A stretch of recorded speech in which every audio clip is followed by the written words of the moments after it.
Hello বন্ধুরা, আসসালামু আলাইকুম। আপনাদেরকে বলছিলাম গতকালকে, আজকে আপনাদের আমি কাটিং করে দেখাবো।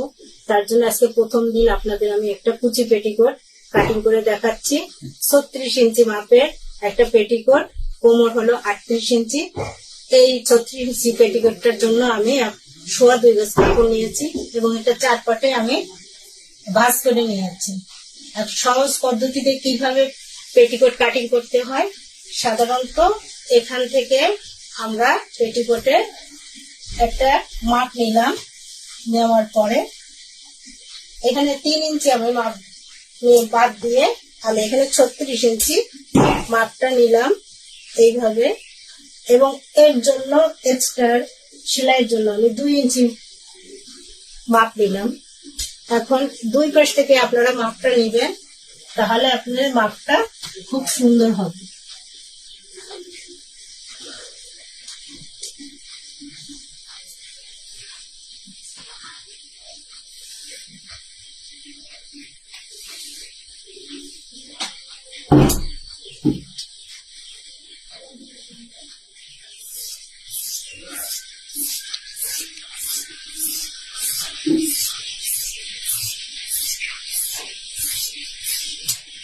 কাপড়টা কেটে নিলাম। এখন আমাদের বেল্টের কাপড়টা আমি কেটে নেব। কতটুকু চওড়া আমি নিব বেল্টের কাপড়টা আপনাদের আমি দেখাচ্ছি। এখানে একটু বাড়তি ছিল, সেটা নিলাম। এখন এই এখানে যে আমি 3 ইঞ্চি কাপড়টা এই ফিতাটা বাদ দিয়েছিলাম, এখানে আপনার 2.5 ইঞ্চি সেলাই করে থাকবে। এর জন্য আমি 3 ইঞ্চি নিয়েছি, কারণ 1/2 ইঞ্চি সেলাইতে চলে যাবে। এই কারণে এখানে বেল্টটা আপনি 6 ইঞ্চি নেবেন। সেই ক্ষেত্রে আপনি বেল্টটা এটা সরাই রাখলাম। 6 ইঞ্চি কাপড়টা আমি এখন কাটিং করে নিব। 38 এর জন্য 6 ইঞ্চি কাপড়টা আমি কাটিং করে নিব। আপনাদের আমি দেখাচ্ছি কিভাবে কাটিং করতে হয়।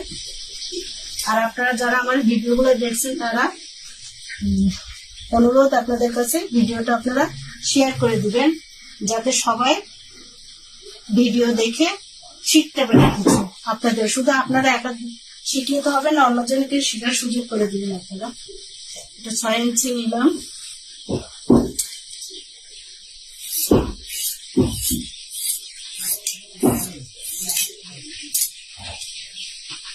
এখন এই 6 ইঞ্চিটা আপনার এখানে 38 আসবে না, এখানে আছে আপনার হলো 36 আছে, 36.5 ইঞ্চ আছে। এই কারণে এখানে আমি অতিরিক্ত কাপড়ের জন্য আমি আরো 2 ইঞ্চি এক্সট্রা কাপড় কেটে নিলাম, জানি 38 হয়। সেলাইয়ের জন্য আরো 2 ইঞ্চি এখানে চলে যাবে, 38 হবে।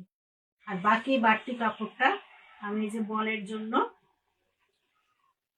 কেটে নিব, সেলাই যখন করবো কেটে নিব। এই ছিল আপনাদের জন্য আজকের। আগামীকালকে আপনাদের জন্য আমি ব্লাউজ নিয়ে আসবো। আপনারা যারা আমার ভিডিওগুলো দেখছেন, তারা আমার ভিডিওগুলো শেয়ার করে দিবেন এবং অন্যদের দেখার সুযোগ করে দিবেন।